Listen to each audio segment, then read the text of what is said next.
Hello students, आज का हमारा टॉपिक है moment of inertia of solid and hollow cylinder. ठीक है, ये एक सॉलिड सिलेंडर कंसीडर करते हैं हम लोग यहाँ पे।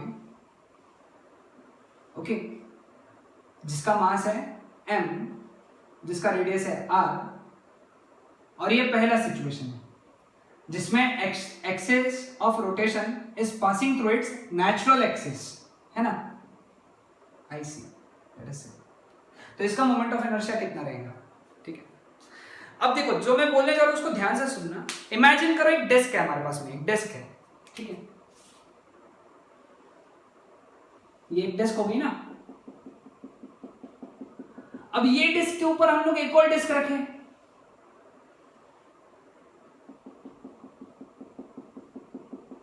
है ना। यानी इमेजिन करो कि ये डिस्क एक के ऊपर एक रखते गए हम लोग, एक डिस्क के ऊपर दूसरी डिस्क, तीसरी डिस्क, चौथी डिस्क, ऐसे हम लोग डिस्क एक के ऊपर एक रखते चले गए। क्या मिलेगा हम लोगों को? एक सॉलिड सिलेंडर मिलेगा, है ना। You will get solid cylinder. मतलब कि इस एक्सिस के अबाउट मोमेंट ऑफ इनर्शिया उतना ही होना चाहिए जितना ये डिस्क का मोमेंट ऑफ इनर्शिया है। एंड डिस्क का मोमेंट ऑफ इनर्शिया कितना होता है about centre axis? mr²/2। So solid cylinder का moment of inertia about this axis is mr²/2. Clear? Now, if this solid cylinder is kept like this, और axis of rotation ऐसा जा रहा है, ठीक है, रेडियस है r, इस बार तुमको लेंथ दिया रहेगा, लेकिन यहां पे भी लेंथ दिया रहेगा, लेकिन लेंथ का काम नहीं है यहाँ पे लेंथ दिया रहेगा, ठीक है। अब इस एक्सिस के अबाउट हमको मोमेंट ऑफ इनर्शिया निकालना है, ठीक है। तो हम इमेजिन करेंगे यहाँ पे एक डिस्क रखा है,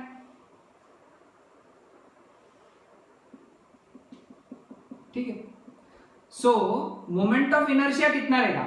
सब में पहले ये एक सिलेंडर एक रॉड के जैसा बिहेव कर रहा है जिसका लेंथ L है और जिसका मास m है, और जिसके सेंटर से मोमेंट एक्सिस ऑफ रोटेशन जा रहा है।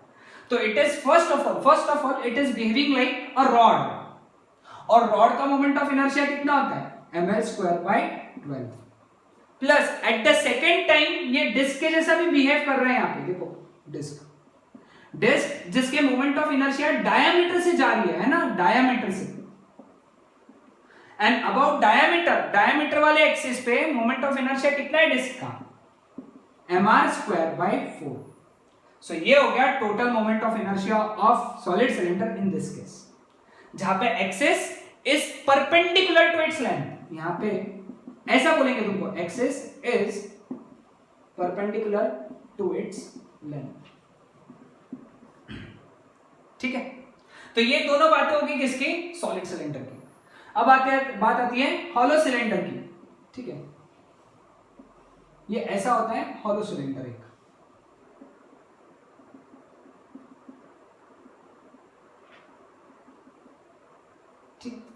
Hollow cylinder is nothing but ring, है ना। ये एक रिंग है, उसके नीचे दूसरी रिंग है, ये तीसरी रिंग है, और अभी मोमेंट ऑफ इनर्शिया इस एक्सिस के अबाउट निकालना है। रेडियस r है और मास m है, ठीक है। तो एक हॉलो सिलेंडर जो है ये किसके जैसा बिहेव कर रहा है? रिंग के जैसा बिहेव कर रहा है। रिंग एक के नीचे एक रखी, मतलब कि इस हॉलो सिलेंडर का अगर मोमेंट ऑफ इनर्शिया निकालना है, मतलब ये रिंग जो दिख रही है ऊपर, इसकी मोमेंट ऑफ इनर्शिया निकालो। रिंग की moment of inertia about centre of mass कितनी होती है? mr²। उसके लिए आप लोगों ने एक स्पेशल लेक्चर बना हुआ है, आप देख सकते हो वहां पे जाके। तो हॉलो सिलेंडर का मोमेंट ऑफ इनर्शिया ये केस में कितना हो गया? mr²। समझा? अब दूसरे केस में ये इस तरीके से पूछेंगे, ये एक हॉलो सिलेंडर है, ओके, जिसमें ये ऐसा रखा हुआ, लेंथ जो है ये L है, रेडियस R है, मास m है, और एक्सिस ऐसा जा रहा है। यानी axis is perpendicular to its length. Same concept हो गया। This axis is perpendicular to its length. तो इस केस में मोमेंट ऑफ इनर्शिया कैसे निकालेंगे? यहां पे एक रिंग बना लेता हूं मैं,